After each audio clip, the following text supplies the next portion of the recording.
আমি সেটাও দেব। এই চুক্তিটাই মূলত আল্লাহ তাআলার সাথে আমরা করেছি এবং এই চুক্তি করার কারণে রিসালায়ে নূর এই তাফসিরের মধ্যে লেখক এই চুক্তি মানার 5টি সুফল আর না মানলে 5টি ক্ষতি তিনি আলোচনা করেছেন। আজকে আমরা সেটা বোঝার চেষ্টা করব ইনশাআল্লাহ। আল্লাহ তাআলা বলছেন, ইন্নাল্লাহা আশতারা মিনাল মুমিনিনা আনফুসাহুম ওয়া আমওয়ালাহুম বিআন্না লাহুমুল জান্নাহ। নিশ্চয় আল্লাহ তাআলা কিনে নিয়েছেন মুমিনদের জানমাল জান্নাতের বিনিময়ে। মুমিন জানমাল দেবে আর আল্লাহ তাআলা বিনিময় হিসাবে তাকে জান্নাতে শামিল করবেন।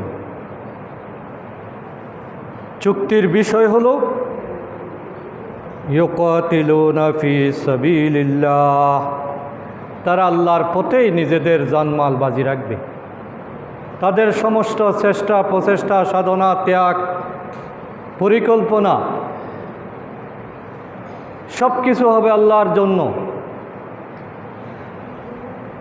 তারা যা কিছু করবে আল্লাহকে খুশি করার জন্যই করবে। তাদের সমস্ত সংগ্রাম আয়োজন প্রচেষ্টা ত্যাগ উৎসর্গ করা কুরবানি হওয়া সবটাই হবে আল্লাহর জন্য।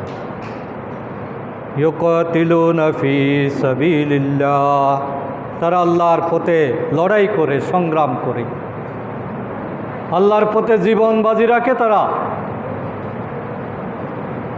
এই ব্যাপারে কোনো ধরনের কার্পণ্য করে না, ভয় পায় না। চুক্তি অনুযায়ী তারা মনে করে যে এগুলো হলো আল্লাহর দেওয়া মাল, আল্লাহর দেওয়া জান, সুতরাং এগুলো আল্লাহ আমার কাছে আমানত রেখেছেন।